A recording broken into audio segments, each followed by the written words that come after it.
Of training. Training की 6 types हैं, जिसमें pre service training, in service training, on the job training, refresher training, retraining और periodic training शामिल है। Pre service training अगर हम देखें इसकी definition, this is the formal training for a specific profession और वोकेशन। किसी भी प्रोफेशन में जाने से पहले जो आपको ट्रेनिंग दी जाती है उसको किसी भी स्पेसिफिक प्रोफेशन में जाने के लिए जो एजुकेशन हासिल करते हैं उसको प्री सर्विस ट्रेनिंग कहा जाता है। जिस तरह से अगर आप टीचर बनने जा रहे हैं तो टीचर बनने के लिए अगर आपको रिक्वायर्ड है किसी भी मास्टर्स के साथ आपने बीएड और एमएड किया, bachelors of education and masters of education की जो डिग्रीज हैं वो स्पेसिफिकली आपको प्रिपेयर करती हैं कि आप टीचिंग प्रोफेशन में आ सकते हैं। इसी तरीके से लॉ की जो एलएलबी रिक्वायर्ड है, बेसिक जो एजुकेशन है किसी भी लॉ की जो फील्ड में आप जाना चाह रहे हैं तो उसके लिए बेसिक रिक्वायरमेंट ये है कि आपने एलएलबी किया हुआ हो। और इसी के कुछ कैरेक्टरिस्टिक्स हैं, इसमें आपका एक प्रिस्क्राइब्ड कोर्स होता है जो कि आपने स्टडी करनी होती है, जिसमें एक करिकुलम फॉलो करना होता है। उस करिकुलम के तहत आपने डेफिनेट पीरियड ऑफ टाइम में वो करिकुलम खत्म करना होता है, पढ़ना होता है। इसमें डिजाइन टेक्स्ट बुक्स होती हैं, अटेंडेंस रिक्वायर्ड होती है, फिर पासिंग ग्रेड्स आपको रिक्वायर्ड होते हैं क्योंकि आप उसको जो फॉर्मली आप पढ़ रहे हैं उसको डेफिनेटली आपको एग्जाम्स देने होंगे। एग्जामिनेशन के लिए जरूरी है कि आप पासिंग ग्रेड्स लेकर आए। इसमें एक परमानेंट स्ट्रक्चर में आप पढ़ते हैं, जैसे कि कोई बिल्डिंग है, स्टाफ मटेरियल आपके लिए रिक्वायर्ड होता है। समटाइम्स हम ये कह सकते हैं कि जो इंस्टीट्यूशन है वो फॉर एग्जांपल आप एक इंस्टीट्यूशन से एफिलिएटेड हैं, आप ऑनलाइन पढ़ रहे हैं, लेकिन उस इंस्टीट्यूशन का एग्जिस्टेंस कहीं ना कहीं है, वो कहीं मौजूद है जहाँ पे आप एग्जाम्स देने जाते हैं या जहाँ से आपको इंस्ट्रक्शंस डिलीवर की जाती हैं थ्रू ऑनलाइन और may be physically face to face. आप जब फॉर्मल में जाते हैं पढ़ने के लिए तो वो एक एनवायरनमेंट इसके लिए बहुत ज़रूरी होता है। और इसमें जो कंप्लीशन रिक्वायर्ड होती है वो ये है कि आप कोई भी एक एंट्रेंस रिक्वायर्ड होती है कि आप कोई एंट्रेंस टेस्ट दे के फिर आप किसी भी प्रोफेशन के लिए, जैसे लेट टेस्ट आजकल बहुत ज़्यादा आप लोगों ने सबने सुना होगा कि एलएलबी के एडमिशन के लिए लेट टेस्ट एचईसी का है जो कि आपने देना है, वो बहुत ज़रूरी है ताकि आपको उसमें जो रिक्वायर्ड मार्क्स हैं जो 50% है लेकर आते हैं तो फिर उनको उस प्रोफेशन के या उस वोकेशन के लिए एडमिशन मिल जाता है। उसके बाद आता है in service training. In service training की डेफिनेशन देख लेते हैं कि ये it's a planned training activity for people who are actually already usually already trained from an form and employed in a job. It is also called training for employees. For example, आप किसी भी job में हैं, आपने pre service training ले ली, उसके base पे आपको जॉब मिल गई है, आपने टीचिंग हासिल कर दी है, आप टीचर बन गए हैं, आप लॉयर बन गए हैं, आप मेडिकल स्टूडेंट बन गए। अब आपने मेडिकल पढ़ लिया और आप अब इस फील्ड में आ गए तो आपको अब इन सर्विस ट्रेनिंग दी जाती है। इन सर्विस ट्रेनिंग से जितने भी गैप्स हैं जो कि नॉलेज या स्किल सीखने में जो प्री सर्विस में रह गए हैं वो आपको इन सर्विस में दिए जाते हैं। इसकी जरूरत इसलिए भी है कि आपको एक सुपरवाइजर या आप खुद से भी आइडेंटिफाई करें कि मुझ में वो स्किल्स या वो नॉलेज नहीं है जो कि इस एनवायरनमेंट के लिए जरूरी है, इस एम्प्लॉयमेंट के लिए जरूरी है और इस जॉब के लिए जरूरी है। वर्कर्स की जो जॉब डिस्क्रिप्शंस होती है उसमें जो रिस्पॉन्सिबिलिटीज लिखी होती हैं उनको वो किस तरह से प्रॉपर तरीके से अंजाम दे सके। तो हो सकता है कि जो पहले आपने इन सर्विस ट्रेनिंग ली है उसमें वो वाली चीजें आपको डिटेल में नहीं बताएगी, आपको सिर्फ जो है वो सिर्फ सरसरी उनकी इंफॉर्मेशन दी गई हो या बहुत एक्सेसिव डिटेल प्रोवाइड की गई हो, लेकिन ऑन जॉब ऑन ग्राउंड किस तरह से उनको इम्प्लीमेंट करना है उसकी ट्रेनिंग नहीं दी गई हो, तो उसके लिए भी इन सर्विस ट्रेनिंग बहुत ज्यादा कारआमद साबित होती है। न्यू इन्फॉर्मेशन या टेक्निक इक्विपमेंट कोई सीखना होता है उसके लिए भी हम इन सर्विस ट्रेनिंग ही हासिल करते हैं ताकि उसमें हम नई जो फॉर एग्जांपल जैसे कोविड का अगेन एंड अगेन एग्जांपल आ जाता है, लेकिन it is most related to it क्योंकि कोविड के बाद सारा इंफॉर्मेशन जितना भी जो एजुकेशन सिस्टम, हमारी जॉब मार्केट्स, अगर हम सारी जो हमारी लाइफ के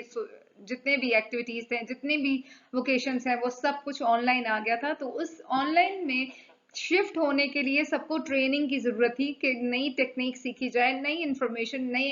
इक्विपमेंट्स के साथ हमने सर्विस हासिल की कि हमें ट्रेन किया गया कि किस तरह से जूम चलाना है, किस तरह से आपने जो है वो मीटिंग्स करनी है, किस तरह से आपने ई ऑफिस को रन करना है, ये सारी चीजें आपको सिखाई गई ताकि हम नए माहौल में एडजस्ट हो सकें, नए इंफॉर्मेशन के साथ हम जो है अपनी टास्क को परफॉर्म कर सकें। उसके बाद आ जाता है on the job training, learning by doing. Person employed in a job learns the task involved in a job by watching others to do it with a certain amount of guidance and instruction, जिसको apprenticeship method भी कहा जाता है कि दूसरों को देख के जो टास्क सीखा जाता है ओवर द टाइम पीरियड, जो दूसरे एम्प्लॉयज मुझसे सीनियर है, मैं उनसे गाइडेंस लेते लेते, इंस्ट्रक्शंस लेते लेते कोई भी जॉब परफॉर्म करती हूँ, उसको कहा जाता है on the job training. For example teachers को इस तरह से नहीं ट्रेन किया जाता कि ये टीचर्स हैं, ये क्लासरूम है, क्लासरूम में आपने इस तरह से स्टैंड अप करना है, किस तरह से आपने वो प्रेजेंट कर, आपको ओवर द टाइम पीरियड आप उस एजुकेशन सिस्टम से गुजर चुके हैं, आपको पता होता है कि स्कूल का एनवायरनमेंट क्या होता है, किस तरह से परफॉर्म करनी होती है अपनी जॉब की रिस्पॉन्सिबिलिटीज। तो उस चीज को ट्रेन करने के लिए उस चीज को टीचर्स को बताया जाता है कि अब आप अपने कॉलीग्स को देखेंगे, उनको मॉनिटर करेंगे, उनको देखते जाएंगे कि वो किस तरह से परफॉर्म करते हैं, ताकि आप भी अल्टीमेटली उसी तरीके से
हासिल करना चाहते हैं। Then it comes periodic training. Periodic training is given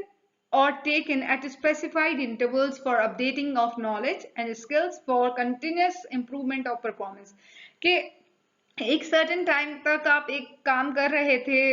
आपको 20 इयर्स हो गए, उसके बाद भी वर्कशॉप्स कंडक्ट की जाए ताकि आपको पीरियोडिक ट्रेनिंग दी जाए। मैनेजमेंट फील करती है कि आपको अप टू डेट इंफॉर्मेशन हो, आपके पास up to date knowledge skills हो, ताकि आप प्रॉपर तरीके से कोर्सेज जो है वो प्लान कर सकें। आप फॉर एग्जांपल आप कोर्सेज अब प्लान कर रहे हैं, या आप किसी ऐसे बैंकिंग सेक्टर में है, तो कस्टमर के साथ ग्रीट करने का पहले अलग तरीकेकार था, अब अलग तरीकाकार है। पहले आपने किस तरह से उनको ग्रीट करना था, किस तरह से आपने उनको एड्रेस करना था, किस तरह से चेंजेस आ गए हैं बैंकिंग सेक्टर में, पूरा कंप्यूटराइज्ड हो गया है। पहले पूरा का पूरा जो है वो हमें जो है मैनुअली सारी चीजें करनी पड़ी थी। तो बहुत सारी चेंजेस अगर जो हमें नजर आती हैं बैंकिंग सेक्टर में या एजुकेशन सेक्टर में, या इवन जिंदगी के हर एक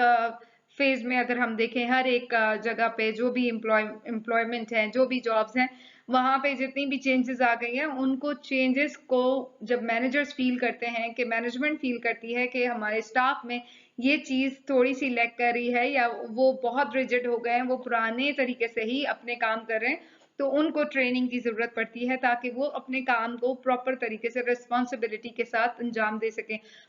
सर्टिफिकेट ऑफ अटेंडेंस दिया रिक्वायर्ड होता है, ताकि उनकी फॉर एग्जांपल मैंने बीएड किया, मैंने एमएड किया, अब मेरे जॉब की रिक्वायरमेंट ये है कि मैंने एमफिल किया हो, ताकि मुझे किसी एक सर्टेन लेवल की प्रमोशन मिल सके, या मुझे सैलरी में अपग्रेडेशन मिल सके। तो उसके लिए फिर पीरियोडिक ट्रेनिंग की जाती है, या वो खुद से करते हैं, या फिर एम्प्लॉयर्स जो है वो एम्प्लॉयज को खुद करवाते हैं। सीरियस सेल्फ एम्प्लॉयड जो है वो ये इंश्योर करते हैं कि वो किस तरह से अपनी एजुकेशन को सीख सकते हैं, रिस्पॉन्सिबिलिटीज के साथ परफॉर्म कर सकते हैं। तो इस तरह से जो जितनी भी ट्रेनिंग्स दी जाती हैं, वो सारी ट्रेनिंग्स इसलिए दी जाती हैं कि एक अच्छा एम्प्लॉय, एक अच्छा वर्कर हो सके, एक अच्छे तरीके से आप अपने जॉब को परफॉर्मेंस को बेहतर बना सकें।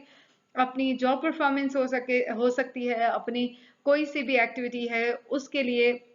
आप कहीं पे भी एम्प्लॉय हैं, कहीं पे भी आप प्रोपराइटर हैं, तो वहां पे आप किस तरह से बिजनेस कैसे कर सकते हैं। तो वो सारी चीजें जो सर्विसेज रिक्वायर्ड होती हैं, जितनी भी ट्रेनिंग रिक्वायर्ड होती हैं, वो इन्हीं से 6 ट्रेनिंग से गुजरते हुए ही स्टूडेंट्स को या एम्प्लॉयज को ट्रेन किया जाता है।